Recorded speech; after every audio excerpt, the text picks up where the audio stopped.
चले बच्चों, इस टॉपिक में अब हम इलेक्ट्रिक फ्लक्स के क्वेश्चन को स्टार्ट करते हैं। फ्लक्स का कॉन्सेप्ट बहुत इंपॉर्टेंट इस टॉपिक में। जनरली फ्लक्स के क्वेश्चन एग्जाम में आते ही रहते हैं। देखो, किसी भी सरफेस का फ्लक्स फाइंड आउट करना हो तो उसके लिए दो फॉर्मूले होते हैं। एक तो होता है phi is equal to E dot A, E cos theta. इसमें जो थीटा होता है it is a angle between electric field vector and area vector. जो थीटा है ये इलेक्ट्रिक फील्ड वेक्टर और एरिया वेक्टर के बीच का एंगल होता है।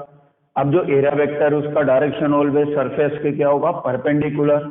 एक और फॉर्मूला है अकॉर्डिंग टू गॉस थ्योरम। हम जानते हैं ना गॉस थ्योरम के अकॉर्डिंग जो फ्लक्स होता है वो charge inside the surface upon epsilon not. तो बच्चों देखिए, यदि क्वेश्चन में आपको इलेक्ट्रिक फील्ड दिया जाए तो फ्लक्स का वैल्यू आपको इस वाले फॉर्मूले से फाइंड आउट करना है। बट यदि चार्ज दिया जा रहा है तो फ्लक्स का वैल्यू बच्चों इससे फाइंड आउट करना। ये डिफरेंस है। इलेक्ट्रिक फील्ड जब भी क्वेश्चन में मिले तो फ्लक्स के लिहाज से स्टार्ट करें। चार्ज का वैल्यू यदि क्वेश्चन में आपको मिल रहा है तो फ्लक्स का वैल्यू से फाइंड आउट करना है। सिंपल है। तो चले क्वेश्चन स्टार्ट करते हैं। फर्स्ट क्वेश्चन में देखें, a plane surface of area 10 metre square is placed in electric field T is equal to 4i cap plus 3j cap plus 8k cap. If surface is lying in xy plane then find the flux related to it. Question बड़ा आसान है बच्चों। एक surface है, plane surface, जिसका area given है। जिस electric field में हमने सरफेस को रखा भी गिवन है।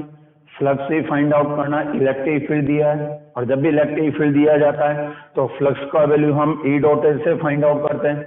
अब इसमें इलेक्ट्रिक फील्ड वेक्टर फॉर्म है तो डॉट प्रोडक्ट करने के लिए हमें सरफेस का जो एरिया उसको भी वेक्टर फॉर्म में लिखना पड़ेगा। अब जो सरफेस है उसका एरिया गिवन है 10 मीटर स्क्वायर। अब डायरेक्शन के लिए यूनिट वेक्टर लेंगे ना, डायरेक्शन के लिए यूनिट वेक्टर लेना पड़ेगा।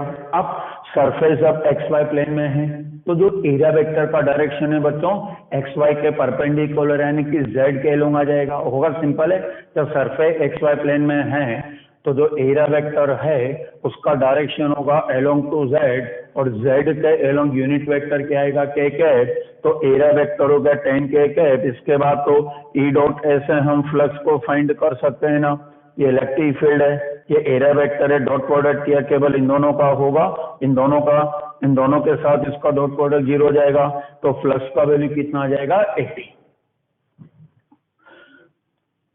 नेक्स्ट क्वेश्चन में देखिए, एक प्लेन सरफेस है जिसका एरिया गिवन है ए। ये सरफेस एक इलेक्ट्रिक फील्ड में प्लेस की गई है। इलेक्ट्रिक फील्ड का वैल्यू ई गिवन है। ये एंगल बच्चों यहाँ पर थीटा है। हमें इसी सरफेस का फ्लक्स फाइंड आउट करना है। बहुत आसान क्वेश्चन है और आ भी चुका है नीट के एग्जाम में। नहीं, आप सोचो का आंसर क्या होगा। सिंपल है, आप सोच रहे होंगे एरिया गिवन है ए, इलेक्ट्रिक फील्ड एंगल थीटा, तो फ्लक्स का वैल्यू जाएगा ई कोस थीटा। ये गलत आंसर है क्योंकि इसमें ये जो एंगल होता है ना फ्लक्स के फॉर्मूले में, ये होता है angle between electric field vector and area vector. अब देखिए, इलेक्ट्रिक फील्ड इस सरफेस के पैरेलल दिया है और जो एरिया वेक्टर होगा सरफेस के बोलो क्या होगा, परपेंडिकुलर। तो ये एरिया वेक्टर है, ये इलेक्ट्रिक फील्ड है, दोनों के बीच में एंगल बोलो कितना बनेगा, 90 का बनेगा ना। क्योंकि ये एरिया वेक्टर सरफेस के परपेंडिकुलर, इलेक्ट्रिक फील्ड ये है तो एंगल 90 है और cos 90 का वैल्यू बोलो क्या हो जाएगा, 0। तो बच्चों इस गिवन सरफेस का जो फ्लक्स होगा ना वो 0। और वैसे भी देखिए कि जब भी इलेक्ट्रिक फील्ड लाइन किसी भी सरफेस के पैरेलल होती है ना तो उस सरफेस का जो फ्लक्स होगा वो 0 होगा। नेक्स्ट क्वेश्चन, छोटे छोटे क्वेश्चन है बच्चों लेकिन है बड़े इंपॉर्टेंट क्वेश्चन। एग्जाम में इसी वैरायटी के क्वेश्चन फ्लक्स से जनरली आते हैं। नेक्स्ट जो क्वेश्चन है इसमें बच्चों दो सरफेस हैं, ये S1 ये S2, दोनों का रेडियस भी दिया R × R। यहाँ पर इसके अंदर मैंने एक Q चार्ज रख दिया है। अब क्वेश्चन ये है कि S1 का जो फ्लक्स है वो फाई हो। S1 सरफेस के लिए फ्लक्स फाई है तो S2 सरफेस के लिए बोलो फ्लक्स सोचो क्या होगा। ऑब्वियसली फ्लक्स का वैल्यू फाई आएगा। जब इसका फाई है तो इसका भी जो फ्लक्स होगा वो फाई होगा। नहीं, कुछ बच्चों को लगता है कि तो आंसर ही गलत है क्योंकि उनको लगता है कि एरिया अलग अलग है और जब एरिया अलग अलग तो उनको इस फॉर्मूले से लगता है कि एरिया अलग अलग तो फ्लक्स भी आएगा अलग अलग। तो एक बात अच्छी तरह से समझ लो, जब भी चार्ज आपको दिया जाए, जब भी क्वेश्चन में चार्ज दिया जाए तो फ्लक्स के लिए कभी भी आपको ये वाला फॉर्मूला अप्लाई नहीं करना है। फ्लक्स के लिए आपको ये वाला फॉर्मूला अप्लाई करना है, जिसको अप्लाई किया तो उनसे गलत मिलेगा। तो बेटर है कि आप इसी को अप्लाई करें, charge inside the surface upon epsilon not. अब ये तो सिंपल है, इस सरफेस के अंदर और इस सरफेस के अंदर चार्ज का वैल्यू सेम आ रहा है। और वैसे भी गॉस थ्योरम के अकॉर्डिंग आपको पता होगा कि किसी भी क्लोज्ड सरफेस का जो फ्लक्स होता है वो उस क्लोज्ड सरफेस के शेप और साइज पर बिल्कुल डिपेंड नहीं करता। किसी भी क्लोज्ड सरफेस का जो फ्लक्स होता है उसके इनसाइड में जो चार्ज होते हैं उनकी वैल्यू पर डिपेंड करता है, बट सरफेस के एरिया पर उसके साइज पर डिपेंड नहीं करता। तो यहाँ पर H2 का जो फ्लक्स होगा ना बच्चों, वो फाई के ही इक्वल होगा। नेक्स्ट क्वेश्चन में देखिए, इसमें दो अलग अलग सरफेस हैं, चार्ज रखे गए Q1 माइनस Q2 Q3 और यहाँ पर Q4 है। बच्चों हमें इन दोनों सरफेस के तो फ्लक्स फाइंड आउट करना है, और जब भी क्लोज सरफेस का फ्लक्स फाइंड आउट करना हो बच्चों तो बस उसके अंदर कितना चार्ज है वही चार्ज आपको देखना है। बस चार्ज को देखो ना, आंसर डायरेक्ट आएगा। जैसे हमें इस वाली सरफेस का फ्लक्स फाइंड आउट करना है तो इसका फ्लक्स फाइंड आउट करने के लिए केवल हम इसके अंदर वाला चार्ज ही लेंगे, बाहर वाला नहीं लेते, क्योंकि एक क्लोज्ड सरफेस का जो फ्लक्स होता है वो अंदर वाले चार्ज पर डिपेंड करता है, बाहर वाले चार्ज पर डिपेंड नहीं करता। तो इसका जो फ्लक्स होगा, इसके फ्लक्स के लिए चार्ज ये दोनों आ जाएंगे ना, ये दोनों चार्ज इसके अंदर आ रहे हैं। तो S1 का मैं फ्लक्स यहाँ पर लिख सकता हूँ Q1 माइनस Q2 अपॉन में एप्सिलॉन नॉट आ जाएगा। ऐसे कैसे हम बच्चों इसमें H2 सरफेस का भी फ्लक्स फाइंड कर सकते हैं ना। अब H2 के लिए जब फ्लक्स फाइंड आउट करेंगे तो H2 के लिए अंदर कितना चार्ज आ रहा है, Q3 minus Q2, total charge H2 के अंदर Q3 माइनस Q2 अपॉन में एप्सिलॉन नॉट कर दिया। तो ध्यान रखिए बच्चों, जब भी चार्ज गिवन हो तो फ्लक्स के लिए फॉर्मूला ये वाला अप्लाई करें, total charge inside the closed surface, जो क्लोज्ड सरफेस उसके अंदर टोटल कितना चार्ज इसको देखें अपॉन एप्सिलॉन नॉट से फ्लक्स को फाइंड आउट करें। कभी भी उसके एरिया को आपको कंसीडर नहीं करना, जब भी चार्ज दिया जाए तो फ्लक्स के लिए ये वाला फॉर्मूला अप्लाई करना है। चलिए बच्चों नेक्स्ट क्वेश्चन लेते हैं फ्लक्स में। यहाँ पर S1 S2 दो सरफेस गिवन है, एक चार्ज यहाँ पर रखा हुआ। इस क्वेश्चन में जो S1 इसका फ्लक्स फाई गिवन है, तो हमें S2 का फ्लक्स यहाँ पर फाइंड आउट करना या चेक करना है। तो देखिए बच्चों अगेन यहाँ पर इन दोनों सरफेस के एरिया तो अलग अलग है, बट इन दोनों का फ्लक्स यहाँ पर सेम आएगा। इसका रीजन मैं आपको बता देता हूँ। देखिए यहाँ से जो फील्ड लाइंस निकलेगी ना, इस तरह से इलेक्ट्रिक फील्ड लाइंस यहाँ से स्टार्ट हो रही है। अब एक बात तो इसमें क्लियर है बच्चों कि जितनी फील्ड लाइन इस S1 से क्रॉस करके जा रही है ना, same number of electric field line H2 से भी क्रॉस करके जाएगी। तो दोनों से number of electric field line जो क्रॉस करी है वो सेम है, और जब सेम नंबर में फील्ड लाइन क्रॉस करके जा रही है इसमें दोनों के फ्लक्स यहाँ पर सेम हो गए। तो जब इसमें S1 के लिए फ्लक्स यहाँ पर फाई है तो जो H2 है बच्चों उसका भी फ्लक्स कितना हो जाएगा, फाई। नेक्स्ट क्वेश्चन देखो, इसमें एक सिलेंडर है, सिलेंड्रिकल सरफेस है, इसका लेंथ L गिवन है। इस सिलेंडर से एक वायर हमने पास किया है। इस वायर की लीनियर चार्ज डेंसिटी बच्चों लेमडा, तो लेमडा इसकी लीनियर चार्ज डेंसिटी है। तो बच्चों हमें इसी सिलेंडर के लिए फ्लक्स फाइंड आउट करना है। अब सिलेंडर के अंदर चार्ज होगा क्योंकि वायर पास हुआ है, और वायर का जब लेमडा गिवन है यानी कि वायर में चार्ज है, तो इसके अंदर चार्ज होगा बच्चों। बट कितना चार्ज सिलेंडर के अंदर है ये नहीं दिया है। तो फ्लक्स फाइंड आउट करने के लिए पहले हमें इस सिलेंडर के अंदर कितना चार्ज होगा वायर का उसको चेक करना पड़ेगा। तो देखें ना कि वायर का इतना लेंथ, ये वाला जो लेंथ है वायर का इसके अंदर है, तो हमें इसी लेंथ का तो चार्ज फाइंड आउट करना। जब भी कोई वायर सरफेस से पास हो उस सरफेस का फ्लक्स फाइंड आउट करना, तो आपको चेक करना पड़ेगा कि वायर का कितना लेंथ उस सरफेस के अंदर लाई कर रहा, उस लेंथ का चार्ज आपको फाइंड आउट करके रखना पड़ेगा। तो यहाँ पर एक क्लियर है कि ये जो L लेंथ वायर का इसके अंदर है, और जब वायर का L लेंथ इसके अंदर है तो इस L लेंथ का चार्ज बच्चों कितना हो जाएगा, लेमडा L, क्योंकि lambda charge per unit length है, यूनिट लेंथ में लेमडा, तो जो L लेंथ उसका चार्ज लेमडा L। तो charge inside the surface lambda L upon में एप्सिलॉन नॉट कर दिया, फ्लक्स का वैल्यू आ गया। अगला क्वेश्चन बिल्कुल इसी वैरायटी का है, हाँ थोड़ा अच्छा क्वेश्चन है ये। तो इसमें एक स्फेरिकल सरफेस है, इसका रेडियस आर दिया है, इस सरफेस से एक वायर हमने ऐसे पास किया है, इस वायर का सेंटर से परपेंडिकुलर, ये वाला जो डिस्टेंस है ना परपेंडिकुलर, वो एक्स है। तो हमें इस सरफेस का फ्लक्स बच्चों इसमें फाइंड करना है। अब एक ये तो क्लियर है कि जब वायर पास हुआ है तो इस सरफेस के अंदर चार्ज होगा, कितना चार्ज इसको फाइंड आउट करना है। अब जब सरफेस के अंदर का चार्ज फाइंड आउट करना तो सबसे पहले चेक करेंगे कि वायर का कितना लेंथ इस सरफेस के अंदर आया। तो देखिए बच्चों ये जो लेंथ है ना, इतना लेंथ इसके अंदर है। अब ये लेंथ इसमें डायरेक्ट क्लियर नहीं हो रहा, यहाँ तो डायरेक्ट क्लियर हो चुका था, ये लेंथ इसके अंदर है, बट यहाँ पर ये लेंथ डायरेक्ट क्लियर नहीं। हाँ, यदि वायर इसके सेंटर से पास होता तो सोचो कितना लेंथ अंदर होता, 2r के इक्वल होता ना, क्योंकि जो डायमीटर है वो 2r होगा। तो वायर का जो लेंथ अंदर होता वो 2r बटे सेंटर से पास हुआ, यहाँ से पास हुआ, तो ये वाला लेंथ पहले फाइंड आउट करना पड़ेगा। अब ये लेंथ कैसे आएगा, जैसे ये वाला जो लेंथ इसको मैं l मान लेता हूँ, यहाँ से यहाँ तक की जो लेंथ है ना इसको मैंने l मान लिया, तो पहले मैं l को फाइंड आउट करूंगा। अब l का वैल्यू कैसे आएगा बच्चों, यहाँ पर एक राइट एंगल ट्राइंगल बनेगा ना, क्योंकि 90 का एंगल है। अब इस राइट एंगल ट्राइंगल में ये तो क्या हो जाएगा, r हो जाएगा बच्चों, यहाँ पर ये तो r हो जाएगा।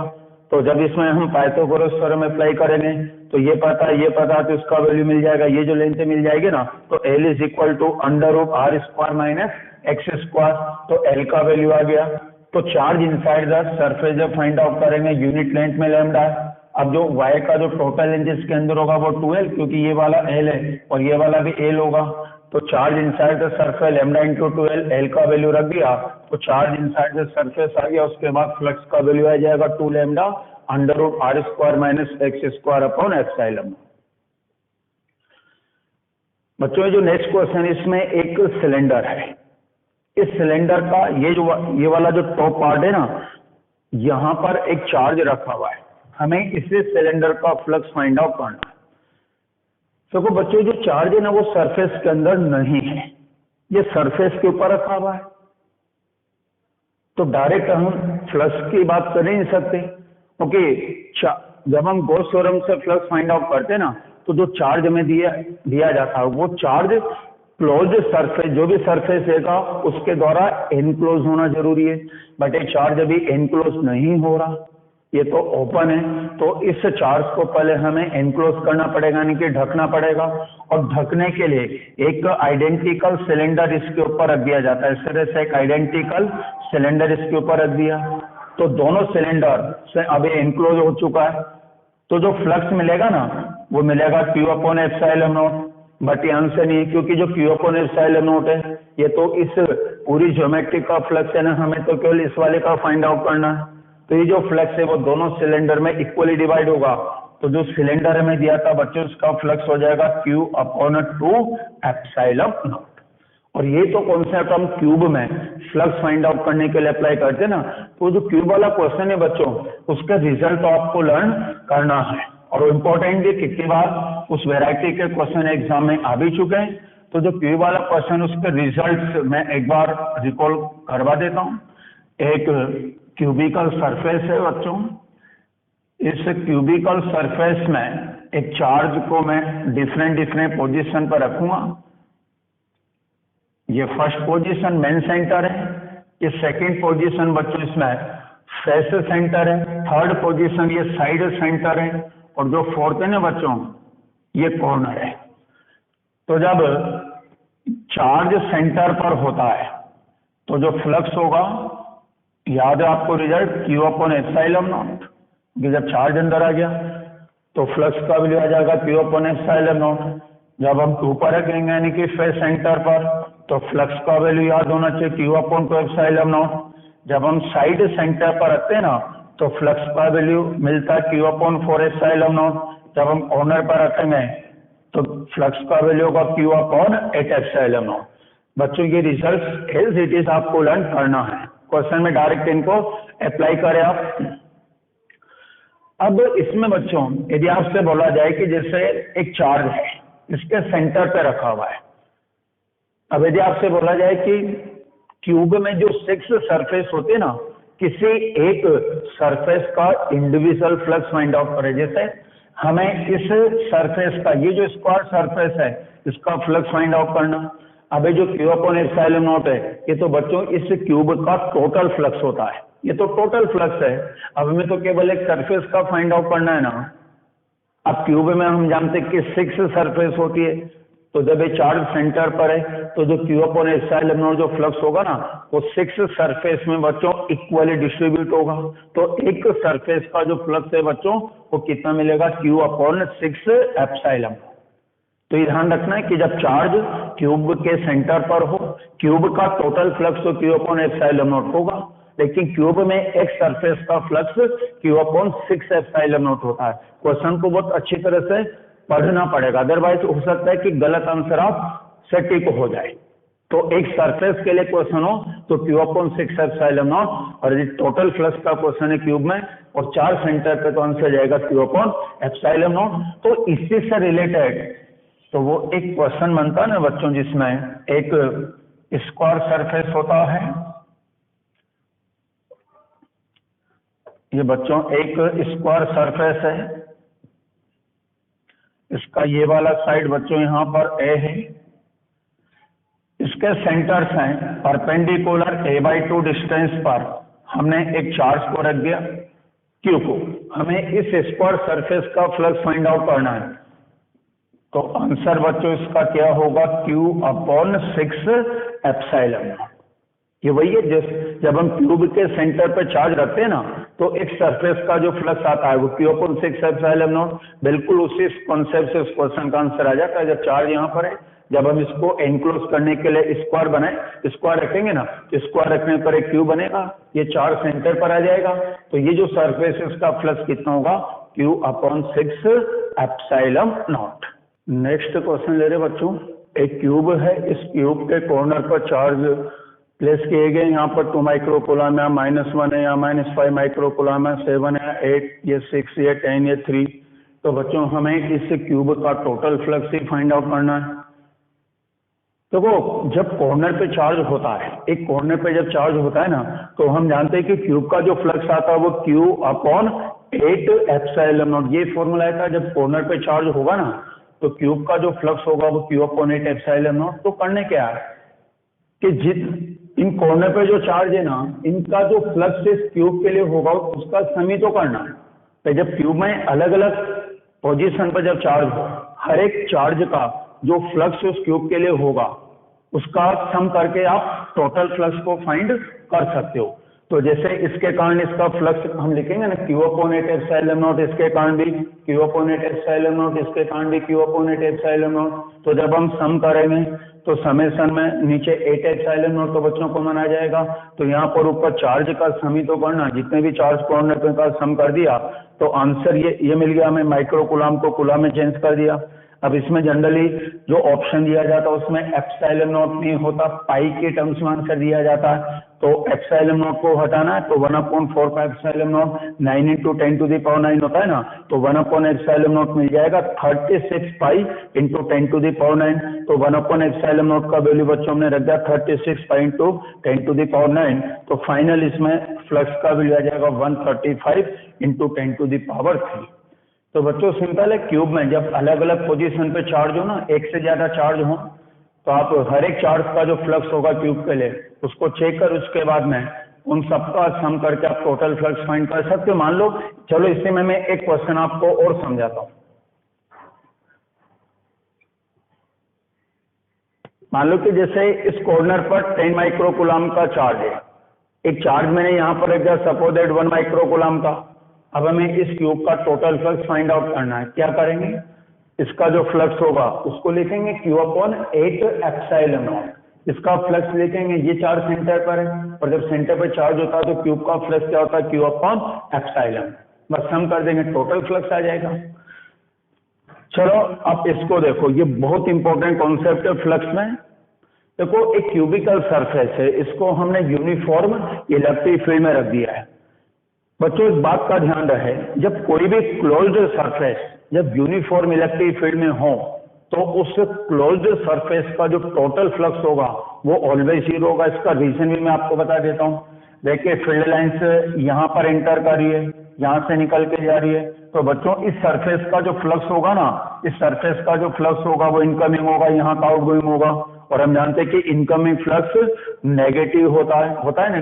चलो इसको मैं समझाता हूँ कि क्यों होता है। देखो फील्ड इस डायरेक्शन में दिया, इसका जो एरिया वेक्टर होगा सरफेस के परपेंडिकुलर और इस डायरेक्शन में, तो बच्चों यहाँ पर इलेक्ट्रिक फील्ड और एरिया वेक्टर में बनने वाला एंगल 180 का, और जब एंगल 180 तो फ्लक्स नेगेटिव हो जाएगा, तो इनकमिंग फ्लक्स बच्चों नेगेटिव होगा, यहाँ पर आउटगोइंग फ्लक्स पॉजिटिव होगा, जितना नेगेटिव इतना पॉजिटिव, तो बच्चों टोटल फ्लक्स कितना आएगा, जीरो। तो ध्यान रखिए जब कोई भी किसी भी शेप का क्लोज्ड सरफेस जब यूनिफॉर्म इलेक्ट्रिक फील्ड में हो तो उसका टोटल फ्लक्स बच्चों ऑलवेज जीरो होगा। क्वेश्चन वाला आपको गुमराह करेगा, आपको डाइवर्ट करेगा कि आप कैलकुलेशन करें, और यदि आपने कैलकुलेशन किया तो हो सकता है कि आपको आंसर जीरो ना मिले।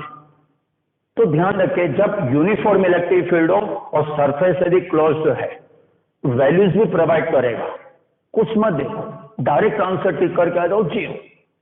टोटल फ्लक्स क्लोज्ड सरफेस का बच्चों यूनिफॉर्म इलेक्ट्रिक फील्ड में जीरो ही होता है। अब टोटल फ्लक्स को जीरो मिल गया, बट इनकमिंग और आउटगोइंग के लिए यदि क्वेश्चन आ जाए कि इनकमिंग फ्लक्स फाइंड आउट करें या आउटगोइंग फ्लक्स फाइंड आउट करें, तो आपको करना है क्या, इनकमिंग आउटगोइंग के लिए कि जो इलेक्ट्रिक फील्ड का डायरेक्शन आपको देगा उसका जो इलेक्ट्रिक फील्ड का जो परपेंडिकुलर सरफेस बनेगा ना, उस परपेंडिकुलर सरफेस का फ्लक्स ही आपको फाइंड करना। वो इनकमिंग और आउटगोइंग फ्लक्स होगा, इनकमिंग है तो नेगेटिव, आउटगोइंग फ्लक्स होगा तो पॉजिटिव। तो आई थिंक आपको मेरी बात समझ में आ चुकी होगी। टोटल फ्लक्स के लिए question answer zero. Uniform electric field है, टोटल फ्लक्स के लिए question answer zero. But incoming और आउटगोइंग फाइंड आउट करना हो तो क्या करें, जो इलेक्ट्रिक फील्ड का डायरेक्शन होगा ना उसका जो परपेंडिकुलर क्रॉस सेक्शन उस ज्योमेट्री में, उस परपेंडिकुलर क्रॉस सेक्शन का फ्लक्स फाइंड कर लेना ए इंटू एरिया से। ये जो एरिया आपको लेना है ना, ये इलेक्ट्रिक फील्ड के परपेंडिकुलर क्रॉस सेक्शन का एरिया होगा।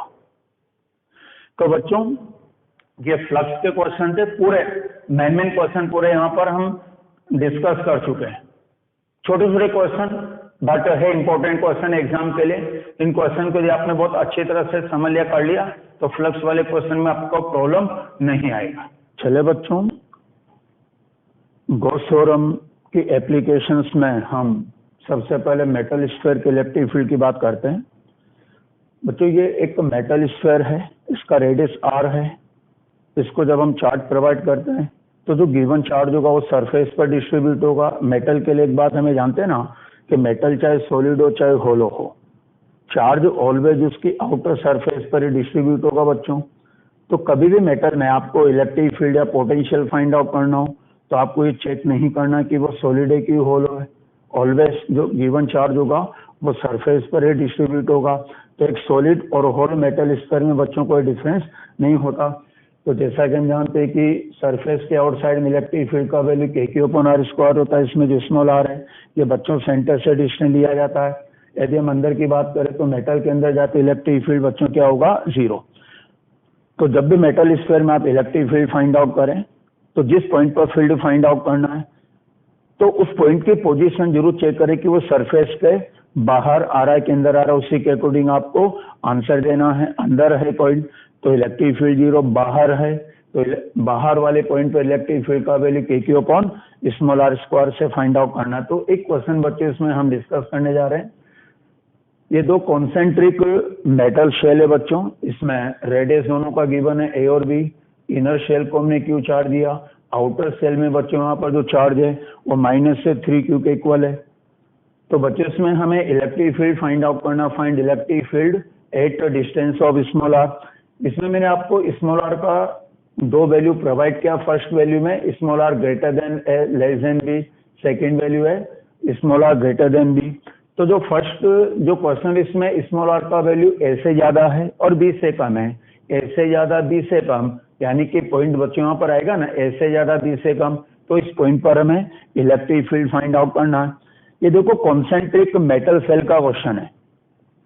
अब ऐसे क्वेश्चन में सबसे बढ़िया ऑप्शन ये होता है सोल्व करने का कि आप गॉस थ्योरम से इलेक्ट्रिक फील्ड को फाइंड आउट करें।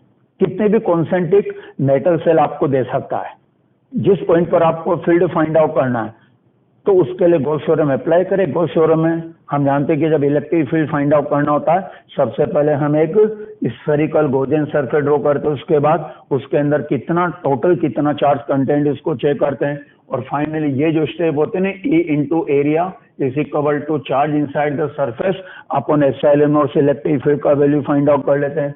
और बच्चों ये जो एरिया हम लेते हैं ना, ये गॉसियन सरफेस का एरिया होता है। तो जब भी कॉन्सेंट्रिक मेटल शेल के केस में आपको इलेक्ट्रिक फील्ड फाइंड आउट करना हो तो क्या करना है कि जिस पॉइंट पर इलेक्ट्रिक फील्ड फाइंड आउट करना, सबसे पहले उस पॉइंट से पास होने वाला एक गॉसियन सरफेस आपको ड्रॉ करना है। जैसे हमें इस पॉइंट पर इलेक्ट्रिक फील्ड फाइंड आउट करना है तो हम क्या करेंगे, सबसे पहले इस पॉइंट से पास होने वाला एक स्फेरिकल गॉसियन सरफेस बनाएंगे। इसके बाद इस सरफेस के अंदर का चार्ज भी चेक करेंगे। देखो इस सरफेस के अंदर चार्ज बच्चों केवल क्यू आ रहा है, तो बाहर आ गया ना, तो इस सरफेस के अंदर चार्ज बच्चों यहाँ पर क्यू के इक्वल है। तो इसके बाद जब ये रिलेशन अप्लाई करेंगे तो चार्ज इनसाइड द सरफेस बच्चों की हो जाएगा, एरिया स्फेरिकल सरफेस है तो 4 पाई आर स्क्वायर, क्योंकि यहाँ पर ये रेडियस स्मॉल आर की इक्वल होगा तो एरिया 4 पाई आर स्क्वायर। तो इलेक्ट्रिक फील्ड का वैल्यू आएगा Q upon 4 pi epsilon naught r square. बच्चों ऐसे कैसे इसका सेकंड पार्ट भी सोल्व किया जा सकता है। सेकंड पार्ट में जो स्मॉल आर है वो ग्रेटर देन बी है, यानी कि जो पॉइंट होगा अब यहाँ पर आ जाएगा ग्रेटर देन बी है ना, तो जब इस पॉइंट से पास होने वाला कोई भी मैं स्फेरिकल गॉसियन सरफेस बनाऊंगा तो उसके अंदर का जो टोटल चार्ज है, अभी दोनों चार्ज इस सरफेस के अंदर आ चुके हैं, तो टोटल चार्ज हो जाएगा Q माइनस 3Q, तो माइनस 2Q आ जाएगा टोटल चार्ज यहाँ पर, और एरिया तो 4 पाई आर स्क्वायर होगा। तो इसके बाद E का वैल्यू आ जाएगा बच्चों, ये मैग्नीट्यूड है तो मैग्नीट्यूड में मैंने माइनस साइन को ड्रॉप कर दिया तो 2Q upon 4 pi epsilon naught r square. एक क्वेश्चन और ले रहे हैं बच्चों, और ये अच्छा क्वेश्चन है, एग्जाम में आ सकता है इस वैरायटी का क्वेश्चन।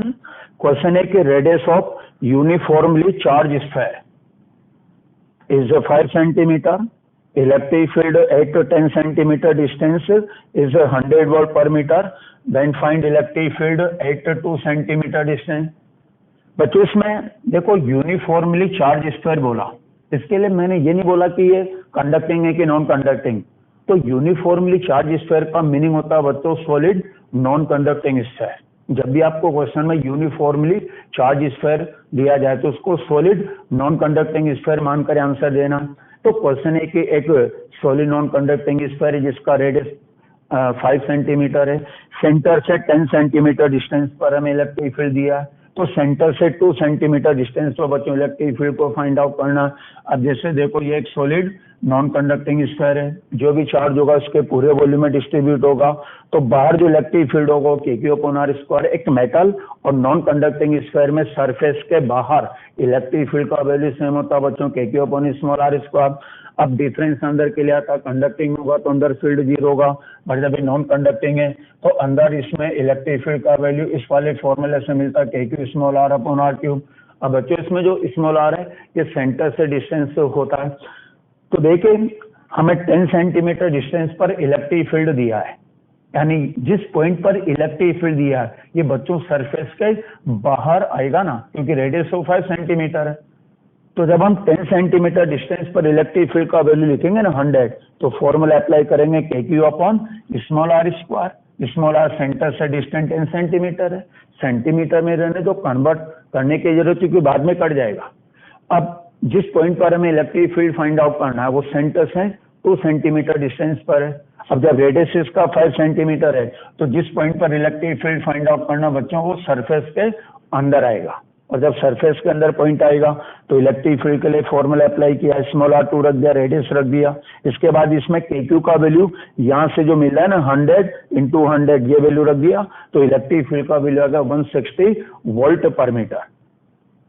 तो बच्चों नॉन कंडक्टर में भी ध्यान रखना है कि जिस पॉइंट पर फील्ड आपको फाइंड करना है या जिस पॉइंट पर आपको फील्ड दिया जा रहा है वो पॉइंट सरफेस के बाहर है कि अंदर है, उसी के अकॉर्डिंग आपको फॉर्मूला अप्लाई करना है। बच्चों क्वेश्चन और ले रहे हैं, स्टैंडर्ड क्वेश्चन है, आएगा ऐसे कैसे आएगा, जो मैं इसका रिजल्ट बता रहा हूँ एज सच आपको याद करके जाना। एक नॉन कंडक्टर है बच्चों, इसमें मैंने एक कैविटी बना दिया है, अब इस केवीटी के अंदर क्वेश्चन में आएगा कि इलेक्ट्रिक फील्ड यूनिफॉर्म होता है कि नॉन यूनिफॉर्म, तो आंसर टिक करके आ जाना, इलेक्ट्रिक फील्ड केवीटी के अंदर बच्चों यूनिफॉर्म होता है। वैसे हम इसको प्रूव कर सकते हैं बट इसकी जरूरत नहीं है, क्योंकि ये ऐसे कैसे एग्जाम में क्वेश्चन आएगा। तो नॉन कंडक्टर के अंदर जो केवीटी बनाया जाता उस केवीटी के अंदर जो इलेक्ट्रिक फील्ड होता वो यूनिफॉर्म होता। हाँ, यदि कंडक्टर होता, आपसे बोला जाता है कंडक्टर है, केवीटी के अंदर कोई चार्ज नहीं है, तो इस केवीटी के अंदर इलेक्ट्रिक फील्ड का वैल्यू जीरो होगा, क्योंकि कंडक्टर के अंदर जब तक कोई चार्ज नहीं आएगा तब तक इलेक्ट्रिक फील्ड का वैल्यू जीरो होगा। बट ये नॉन कंडक्टर है तो केवीटी के अंदर इलेक्ट्रिक फील्ड नॉन जीरो होता है और वो यूनिफॉर्म इलेक्ट्रिक फील्ड होता है। चले बच्चों, इलेक्ट्रिक फील्ड में नेक्स्ट क्वेश्चन लेते हैं। इसमें 2 मेटल शीट है, इन दोनों मेटल शीट का सरफेस चार्ज डेंसिटी आपको दिया गया सिग्मा और -2 सिग्मा। बच्चों इन दोनों शीट के बीच में पॉइंट ए है, हमें इस पॉइंट पर इलेक्ट्रिक फील्ड फाइंड आउट करना है।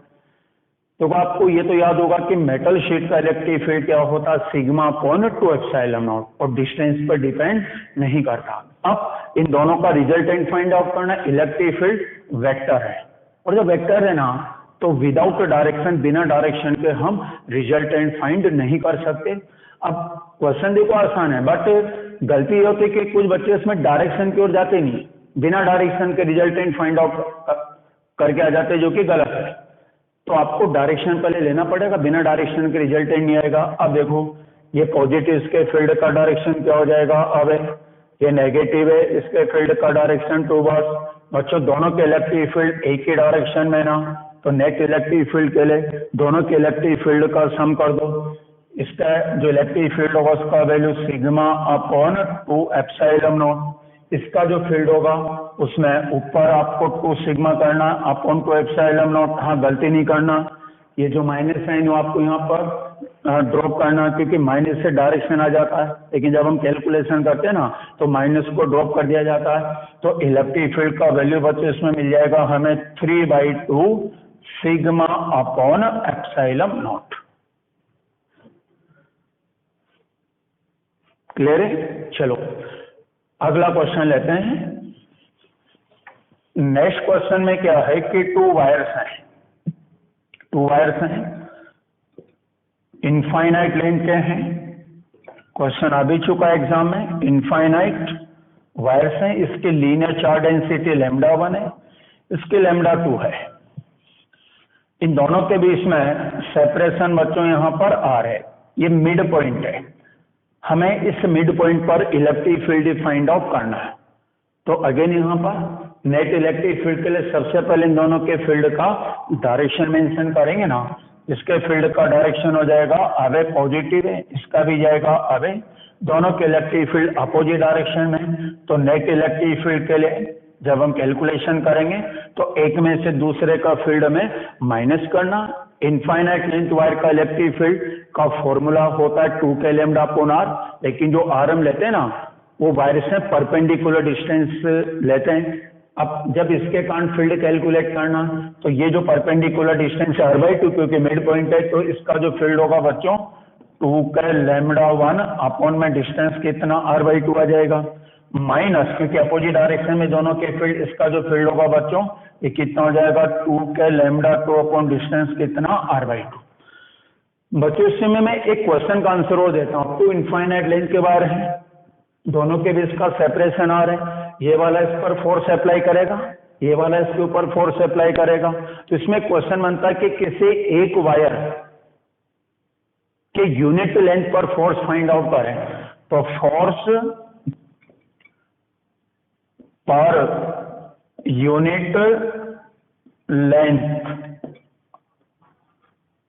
ऑन अ वायर, और इसका रिजल्ट तो याद कर लेना, और ये रिजल्ट होता है 2k λ1 λ2 अपॉन r। याद करके जाना इस रिजल्ट को कि किसी एक वायर में यूनिट लेंथ पर जो फोर्स होगा उसका वैल्यू आता है 2k λ1 λ2 अपॉन r।